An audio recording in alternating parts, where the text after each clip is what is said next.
Resilience it's like elasticity, कि हमारा अगर जीवन शैली चेंज हुई है किसी हैजार्ड के कारण, किसी क्लाइमेट चेंज के कारण, किसी डिजास्टर के कारण, तो हम ओरिजिनल सिचुएशन में कितनी जल्दी पहुंच सकते हैं, that is resilience.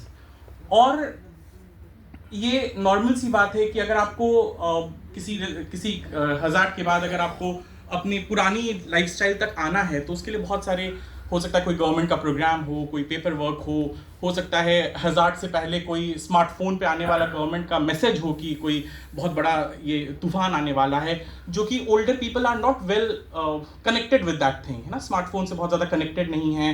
There is a possibility कि वो पेपर वर्क उस तरह से नहीं कर पा रहे हैं, हैजार्ड के बाद अगर आपको कंपनसेशन क्लेम करना है उस तरह से पेपर वर्क नहीं कर पा रहे हैं, तो these things they stop them from living the life before the hazard. जो हैजार्ड से पहले की लाइफ जी रहे थे, उस सिचुएशन पे आने में उनको डिले करता है, उनको इम्पेडिमेंट क्रिएट करता है, and that's why they are vulnerable. इसलिए वो वल्नरेबल हैं because they have less resilience as compare to other people.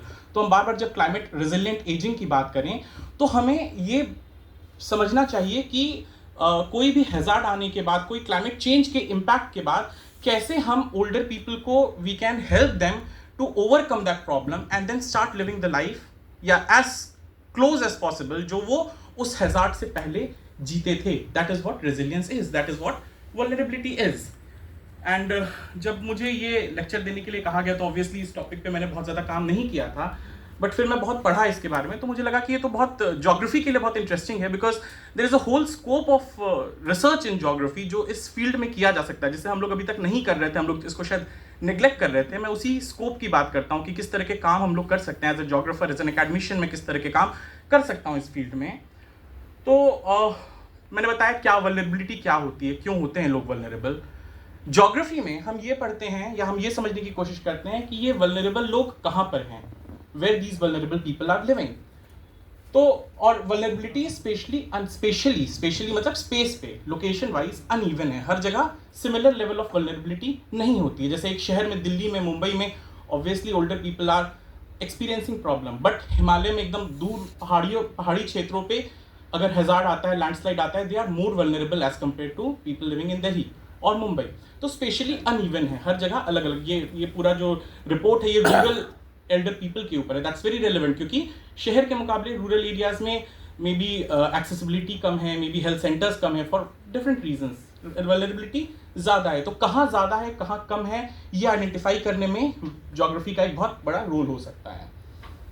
तो अगर हम लोग वल्नरेबिलिटी को मैप करें, तो किस तरह से हम लोग वल्नरेबिलिटी को मैप कर सकते हैं? 4 इंडिकेटर्स हम लोग ले सकते हैं। एक तो क्लाइमेट रिस्क, क्या क्या क्लाइमेट रिस्क है कहाँ कहाँ पर, जैसे क्या कहीं पे ड्राउट हो सकता है, कहीं पे फ्लड प्रोन हो सकता है, कहीं पे हैजार्ड लैंडस्लाइड हो सकता है। तो what are the risk? Ageing population कहाँ ज़्यादा है? ऑब्वियसली रूरल एरिया में, because young people are migrating in search of jobs, तो रूरल एरियाज में वहाँ percentage of aged people are more, है ना, तो as compare to big cities. Poverty, accessibility to services, ये सारी चीजें जो है मिला करके, अगर ये सारे एलिमेंट्स को हम देखें मिला करके, they are creating vulnerability hotspots. तो जैसा मैंने कहा कि अगर हम लोग क्लाइमेट रिस्क की बात करें, drought prone region, flood prone regions, Himalayan hazard zone, cyclone prone coast, climate impacts very by place, तो ये सब जगह they are more at risk of climate change as compare to other places. जो हम कहें कि मैदानी इलाकों से ज़्यादा ये सब इलाके ज़्यादा हैं, खासकर हिमालयन हैजार्ड जोन्स। एजिंग कहाँ कहाँ प्रॉब्लम है? तो प्रॉब्लम नहीं कहना चाहिए, लेकिन एजिंग कहाँ ज़्यादा है ये कहना चाहिए। कहाँ ज़्यादा है एजिंग?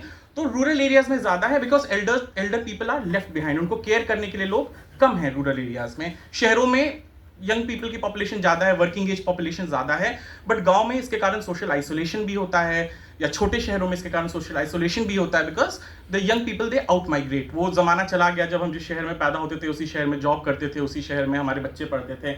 अब मैं भी अलग जगह से आया हूँ, यहाँ पे जॉब करने के लिए आया, तो दैट्स डिफरेंट नाउ।